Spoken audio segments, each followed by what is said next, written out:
probabilité d'erreur, on n'aménage pas pratiquement des solutions, c'est-à-dire pour les corriger. La loi l'a prévu. C'est normal qu'il y ait des erreurs parce que tout simplement, ils ont rendu très complexe le processus électoral avec le parrainage qui a été rejeté d'abord par la Cour des CEDEAO. Ils l'ont enlevé durant les locales, sachant que c'est quasi impossible pratiquement de l'appliquer. Aujourd'hui, ils ont ramené ça et si on se base sur les textes, normalement, la coalition au pouvoir ne devait pas participer aux élections parce que tout simplement, ils ont eu un surplus de parrainage, ce qui est complètement banni par la loi actuelle. Mais ils ont voulu faire du forcing. Le président Macky Sall, ce qu'il a voulu, c'est faire de sorte que la liste de Benno Bokk Yakaar passe. Parce que d'abord, ils ont eu un surplus de parrainage, donc on devait invalider ces motifs d'irrecevabilité. Ensuite, l'autre problème, c'est qu'ils n'ont pas respecté la parité.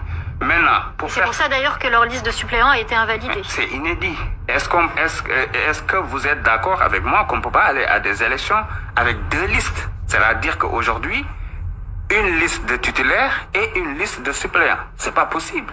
Certaines sources évoquent des tensions au sein même de votre coalition, des tensions qui seraient, selon eux, à l'origine de cette erreur. Certains parlent de sabotage interne. Est-ce que vous confirmez Rien ça? à voir. Il n'y a pas de sabotage interne. Ce qui s'est passé, c'est très simple. On a travaillé dans des conditions terribles pour pouvoir respecter, parce qu'on savait que ce gouvernement actuel va chercher de petits poux en quelque sorte pour nous éliminer. On a tout fait. Il s'est trouvé que dans notre liste nationale, il y avait une dame qui avait moins de 25 ans, qui est l'âge requis, parce que ça lui manquait 2 mois. Alors il fallait le remplacer, c'était à la va-vite. Ils ont pris une dame qui était déjà dans la liste des suppléants. Mais la loi nous permet tout simplement de rectifier. Ils nous ont refusé cette rectification-là et comme ils ne pouvaient pas éliminer notre liste et garder leur liste parce que eux aussi ils n'avaient pas pratiquement respecté la parité, qu'est-ce qu'ils ont fait? Ils ont sorti pratiquement un nouveau droit, ce qu'on peut appeler peut-être le droit Macky Sall ou le droit Antoine Diome. En tout cas, ce qu'ils ont fait, c'est inédit. Benno Bokk Yakaar qui passe avec une liste de titulaires sans suppléants de 53 personnes et Yewwi Askan Wi qui va partir avec une liste de suppléants sans titulaire, sans tête de liste. On va même leur demander comment ils vont faire pour que l'image de la tête de liste, qui est le président Ousmane Sonko, soit sur le bulletin. Justement, on va en parler. Vous dites que Macky Sall cherche à éliminer ses adversaires. Quel est l'avenir aujourd'hui, l'avenir politique d'Ousmane Sonko? L'avenir politique d'Ousmane Sonko, ça se voit. Aujourd'hui, c'est un des principaux challengers du président Macky Sall, de l'actuel président, et son avenir politique, tout le monde le sait. Son cote de popularité grimpe encore.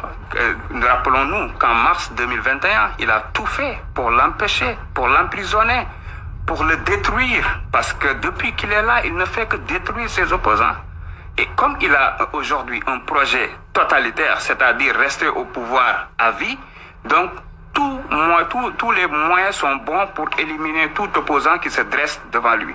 Mais vous allez voir, dès ce mercredi 8 juin, vous allez voir que Macky Sall est le président le plus impopulaire de l'histoire politique du Sénégal. Vous savez pourquoi? On va réussir d'abord le pari de la mobilisation.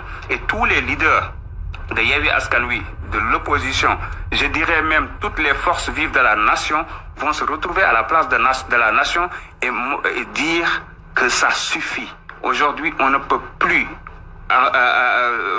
au XXIe siècle, où tous les pays sont en train de voir comment gérer cette crise, ce qui se passe au niveau de l'Ukraine, ce qui se passe au sortir de la Covid-19, lui, il est toujours là à chercher comment freiner ses opposants, comment voler des élections, comment pérenniser son règne à la tête du Sénégal.